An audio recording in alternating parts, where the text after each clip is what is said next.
Hello,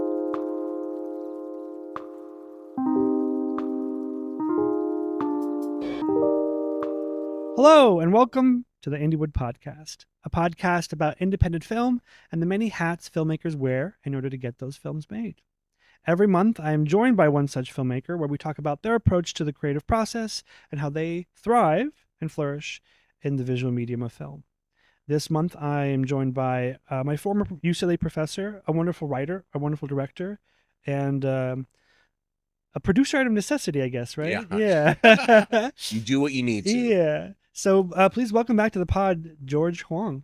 Thank you. It's good to be back. Yeah, week 3. We've talked a lot about... You still have not changed. No, I'm still wearing the same outfit. Same socks. It's like a superstition thing. Like we're on a roll, and so you don't want They just put jinx it. After the pod ends, they just put me in stasis, and then I come out. So okay. Technically, I've only been... That's why you look so young. Okay, because I figure like the years would have been a little harder on you, but you look exactly the same when you were a student. No, it's because I never go out into the sun. Okay. Yeah, I'm always indoors, writing or editing or doing something. We're doing a pod. Last episode, we talked about production because you've made a bunch of films, you know, over the course of 3 decades now? Yeah, 3 decades. 35 years, you said. Yep. And you started in the 90s, like doing it in the studio system with, you know, film to now kind of, I don't know if it's in the studio system, but, you know, you're like, I'm still working with, you know, sort of well-known filmmakers. My most recent collaborators, Luc Besson, you know, of like Professional fame, Lucy, The Fifth Element, you know, so he's a venerated filmmaker, and, you know, that is still some currency in Hollywood, you know, even though I'm finding it's not as much currency as I thought it would be. You know? But it's like, you know, it's not the studio system anymore, but it's independent film, but it's still really high-end independent film. Exactly, yeah. The budgets we're dealing with are, much higher than, like the Sundance darling. Exactly. Well, I wanted to talk about the other half of production. Well, not production, but the creative process. Because we talked about production, getting stuff made, financed, kind of, you know, what the difference was between back then in the 90s and now, and how you're making films now. But, you know, we met in the classroom where I was your student. You were a first-year professor. I don't want to say first-year professor. It was your first year class. Oh, yeah, okay. Yeah. My first 4 before. Yeah, I was like going, and I never taught formally before. So Really? it was like, I was just going, I have no idea what's going on here. I mean, you know, before I started, I did shadow a lot of the other 434s and try to get a feel of, you know, what the writing workshop was about. And and try to, you know, sort of follow, you know, that same format. But in the last 8 years, as, you know, Phyllis Naj, who runs the program now, you know, we've, you know, tried to adapt, try to offer the students something a little more, like we now offer a rewrite course. Yeah. So, you know, you could have taken your original script and then spent another quarter sort of rewriting it, making it, you know, tighter. That's an important thing. Yeah. Oh, yeah. Well, I'd love to talk more about film school, but I think we'll save that for the last episode. Okay. And for those listening at home, 434 was the number for that workshop, the graduate level workshop. It is the signature class for screenwriting at UCLA. It is the workshop where you have to complete a feature film in 10 weeks. No excuses. Idea to first draft. Doesn't have to be a good draft. No, exactly. It just has to be a draft. It has to be finished. That's it. Well, speaking of writing, you're coming in to teach a seminar for the grant program that's stemmed from this podcast, which is the Indiewood Screenwriting Fund, where we're teaching some writers about craft. And when we talked about kind of you coming in for the seminar, you mentioned you wanted to cover writing with props, right? And so when me and you were talking about the pod and prepping for the pod, I wanted to unpack a little bit of, you know, these unconventional concepts that people use in order to kind of elevate their script. And when we talked about writing with props, you brought up that scene with the watch in Pulp Fiction, where, you know, Christopher Walken does this whole 10-minute monologue about how he got the watch from Vietnam to America, and it motivates this character. But also in your movie, the most recent one you did, Weekend in Taipei, there's a whole sequence. I don't want to ruin it for everybody, but it was one of my favorite moments. I'm going to. Spoiler alert, go watch the movie, where they're undercover, the two main characters, and so the main character's undercover with his partner, and his partner, like his badge falls out of his pocket. Right. And it was such a wonderful moment because, like, no, it's fake. Don't worry about it. And everyone's kind of like, the gangsters are circling in. It was such a good moment. And I thought that was a clever use of props. So I'd love to hear kind of your approach to writing with props and how you utilize that toolkit to really kind of elevate scenes, because I'm seeing it like in real time Right. with this recent film that you did. Yeah. Well, for me, like, and this is like an interesting thing. So, when I first joined UCLA and like screenwriting and like, studying the theory of it, all that type of stuff, like the one things that, most students want to do is, they want to, not only find their signature voice, but, Yeah. they feel that, okay, the way we sort of define characters by giving them long monologues or these complex backstories, it's it's all very internal, and film is a visual medium. You got to give me something that can show people, that can shoot, and so, rather than having someone talk about their past, give them something specific, to talk about and let the past sort of unfold through that specific item, in which case of props, you know, I see it working with actors. There are a lot of actors who, whether it's a wardrobe or their watch or, some little item that helps them get into that character, get into that space. So I think with telling a story, you can use props as sort of almost a laundry line that you can hang everything else on. So yeah, like, the example I use when I teach classes obviously is, Pulp Fiction, the Christian Walken speech, that then motivates, why Bruce Willis has to go back and make that big risk because the watch is so meaningful to him. I also show some clips from, there's a spaghetti western called For a Few Dollars More, and Lee Van Cleef and Clint Eastwood, they're basically trying to hunt down this, notorious sort of a thief, this outlaw. And this outlaw has a signature of he pulls out a watch every time and says, okay, Yaro, when the chimes end, we draw. And it's just like an Ennio Morricone score builds on it, all that type of stuff. And then when the chimes end, and he always outdraws him.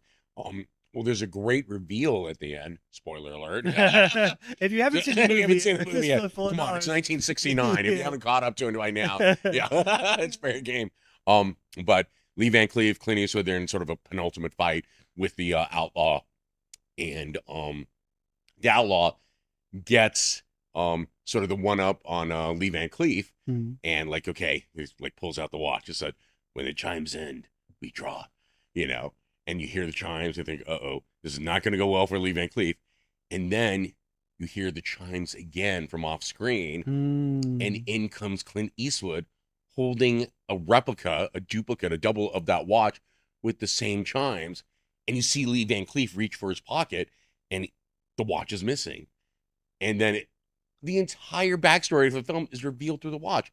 It turns out, Clint Eastwood, when he gives the watch back to Lee Van Cleef, it's like, oh, I noticed a family resemblance. It's like, well, of course, between a brother and sister.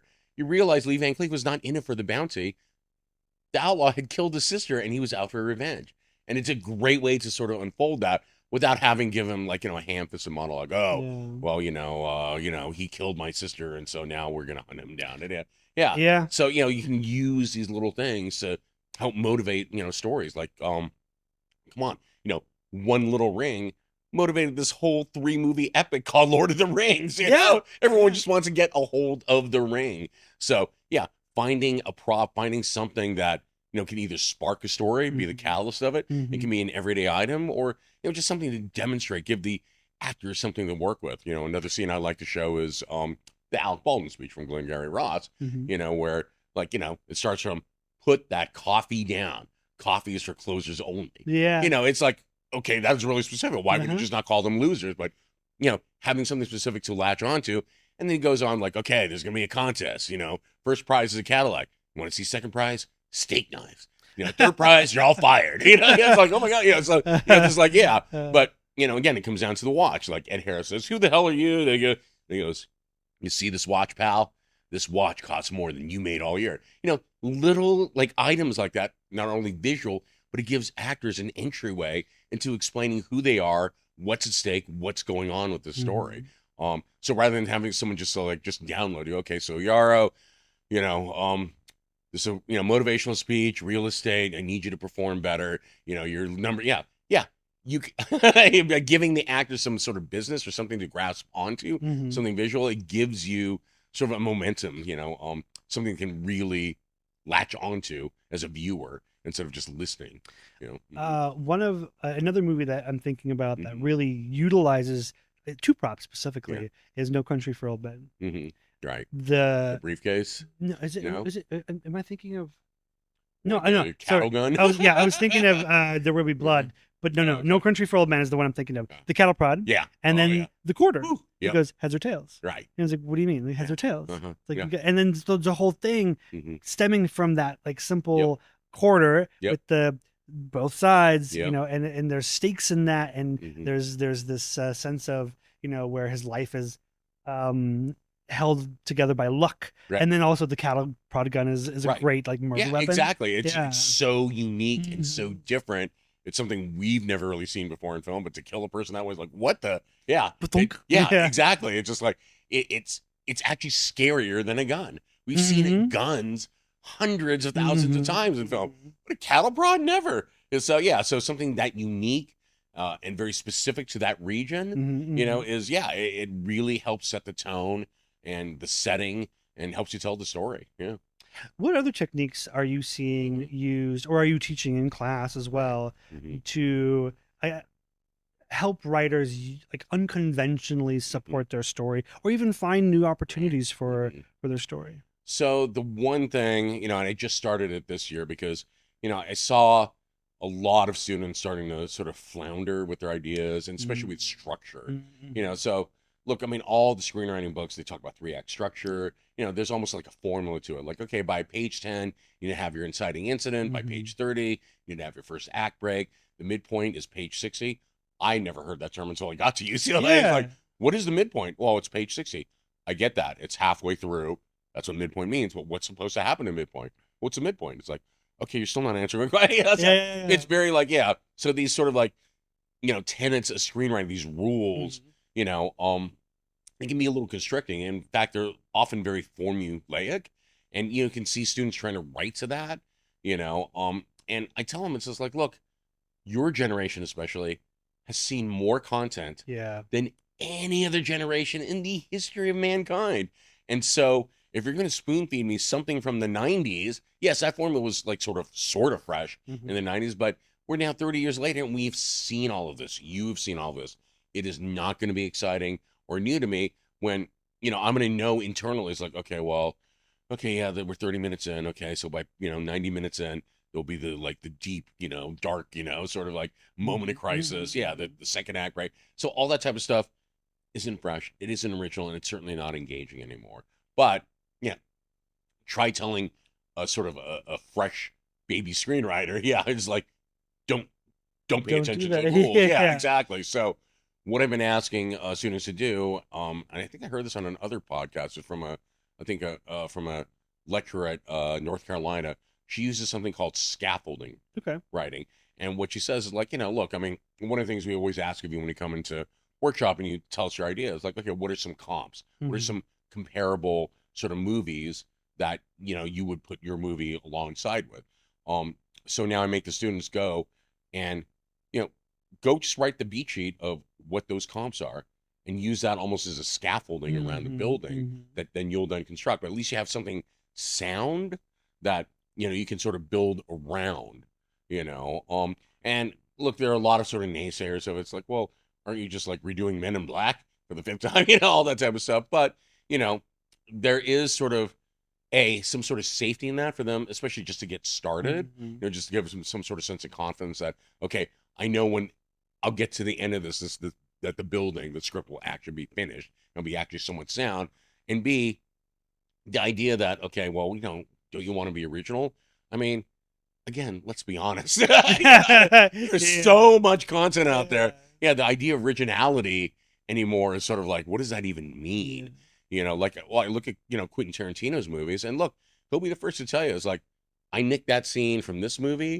That is a scene inspired by a Burt Reynolds movie called Navajo Joe. And he will basically tell you the inspiration for each moment of his movies. But what makes it completely original is how he synthesizes all of them, puts all of them in a blender that's uniquely his own. I was just going to say that, like, ideas, you know, are never original, but how you execute that idea. Like the words on the page, that's the originality. And coming back to that idea of scaffolding, I remember it was a producing class where someone came in who was someone who attended Sundance with films quite often. They're like, my first movie, I just did that. I took my favorite film, stripped it, copied it. But to kind of not play devil's advocate, but to play the other advocate, whatever the word is, people saying, "Oh, well, you're just copying the movie," but like, even painters, they'll do case studies, right? They'll do, they'll use those little, back in the day, they used those little mirrors where you could literally just trace somebody. Exactly. Yeah, they would almost project the image onto a canvas. All right. And so, like, just to get the framework on it, because it's hard. Yeah. And if we think about writing as someone who's painting, a painter just doesn't go and like slap paint on the thing. Like, there it is. It's great. They'll do it in layers and structured layers to make sure that the actual execution of the painting, what's really original, is theirs and is good. It has something to build on. No, exactly. But so I like that is the hardest part, is just getting that first foundation to build on, and then once you have that foundation, then you can start adding those layers that of your personality, of your original voice, of stuff that you want to say. I mean, I'm gonna reach here, and there's a great quote by Jim Jarmusch on this where nothing is original. Steal from anywhere that resonates with inspiration or fuels your imagination. Devour old films, new films, music, books, paintings, photographs, poems. It goes on and on and on. Bodies of water, light and shadows. Select only things to steal from that speak directly to your soul. If you do this, your work and theft of it will be authentic. Authenticity is invaluable. Originality is non-existent. And don't bother concealing your thievery. Celebrate it, if you feel like it. In any case, always remember what Jean-Luc Godard said. It's not where you take things from, it's where you take them to. I like that. Yeah, and I think that's really relevant now, especially again in our age with so much content out there. It feels like hard to like, oh my God, how do I like be original and stand out amongst all that type of stuff? Leave that aside. Like Jim Jarmusch said, there's no such thing as originality anymore. You are not going to stumble upon an idea that somebody hasn't done before or somebody hasn't tried before. But what's going to make your idea fresh and new and unique is your take on it. I remember, but I was looking at some of the new films coming out that were like really interesting and original. Right. Weapons, for example. Okay, yeah. You see the trailer and you're like, that's interesting. Yeah. The kids running across. Yeah, just like it. And then I'm like, and my brain immediately goes Children of the Corn. Yeah. There's a whole segment of the 90s where it's just like creepy kids. Right. You know what I mean? And it's just coming back now. It's right. So I'm not saying that movie's unoriginal, because it looks great and fun and, has its own, unique flair to it. But like ideas are just a regurgitation, but your implementation of it is. Right. I was reading a review of Megan 2.0 this morning, and they said it's basically this filmmaker's version of Terminator 2.0. And like, that actually got me more excited to see Megan 2.0. Okay. Like, oh my God, okay, so it's not a horror film. It's like this action sci-fi film. That's really interesting. Oh, that's interesting. Yeah.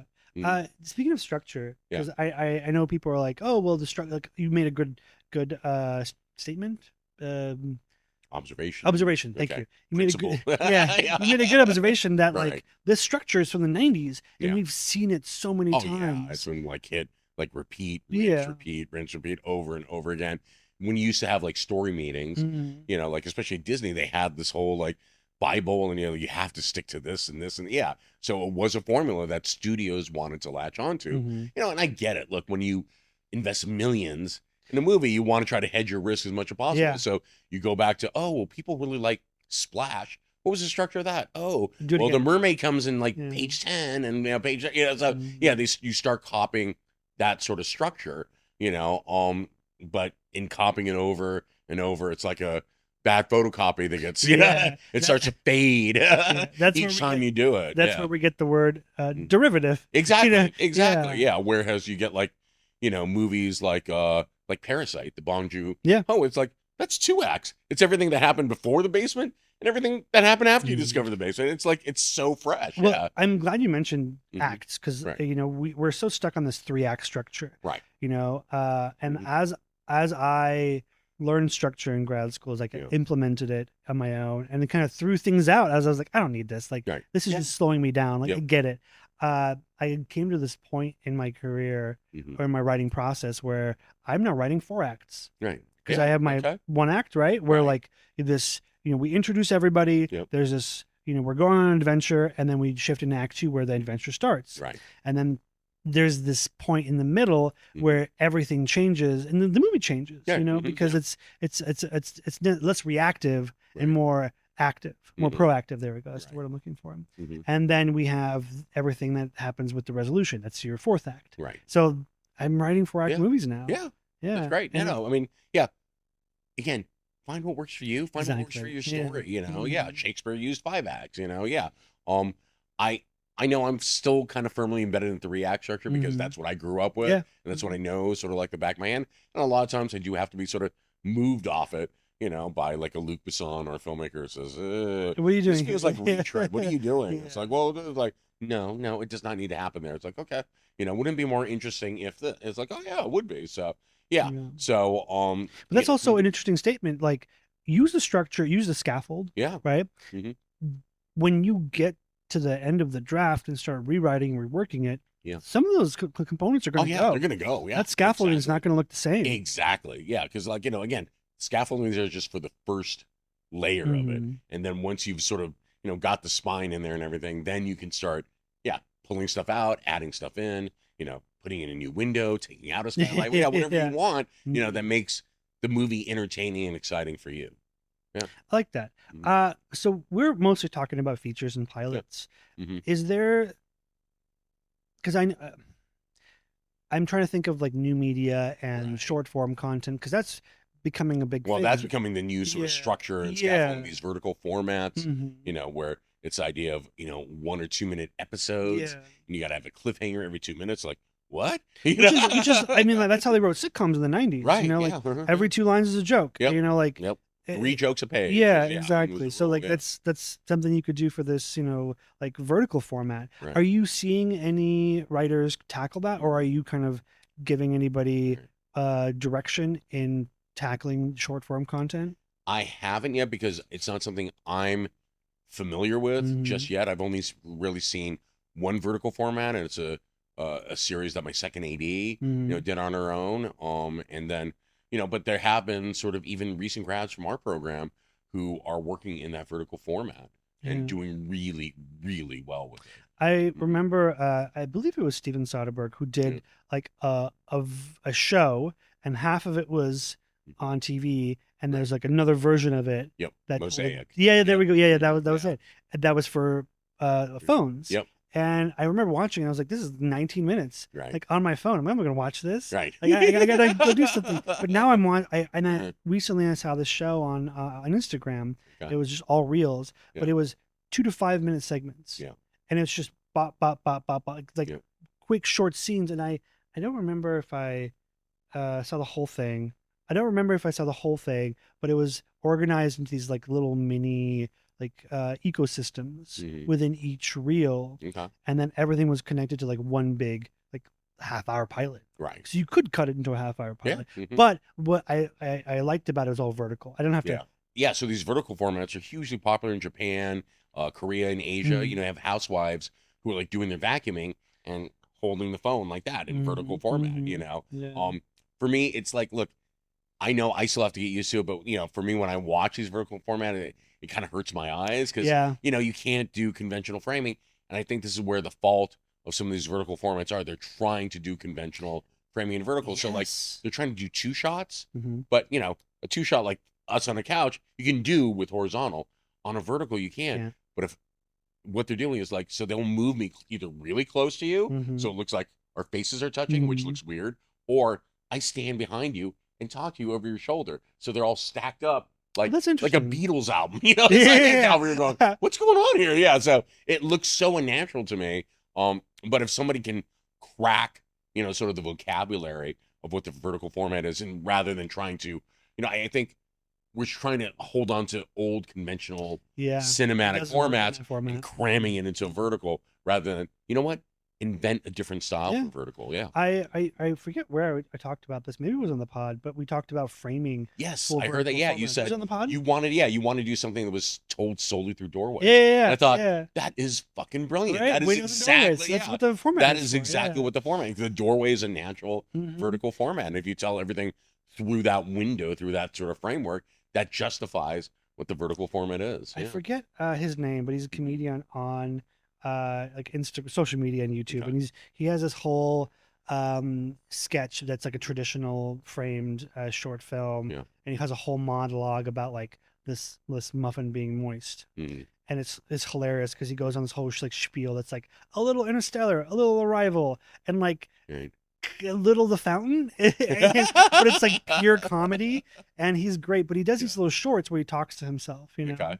and it's all vertical, Yeah. and the way he frames, it's just him. It's just him, Yeah. but the vertical frame cuts to the muffin. Yeah, exactly. Yeah. Now, and my kids love that type of stuff. Yeah. I think that's the way that the visual language is wanting to work in that framing. Yeah. Well, I hate to say just the attention span. Yeah. Too, of people. I mean, look, I'll admit I'm victim to it as well. Yeah, my patience for stuff has gotten harder. I mean, you and I were just discussing new Mission Impossible, which is like it's 3 hours long. 3 hours long. Yeah. It's like, it needs an oh my god, yeah, this is like I've got kids, I've got stuff to do. I do not have time for. It's all thrilling and adventure, but It could have been like a 5-episode miniseries. Right, exactly. Yeah, so it's tough. So yeah. But but it's always evolving, and I mean, Paramount, just released original Lindsay Lohan Mean Girls on TikTok. Yeah. 1-2 minutes at a time. And people are eating it up. Exactly. They're rediscovering all this IP and discovering new audience by releasing it 2 minutes at a time. And if this is the way we're all going to watch stuff now, maybe this is the way content goes. I don't know. I think it's going to just continue evolving like theater. Theater's been around for 2,000 years. Exactly. It's not going away, but theater's changing. There's 1-act plays now. There's 10-minute plays. Yep.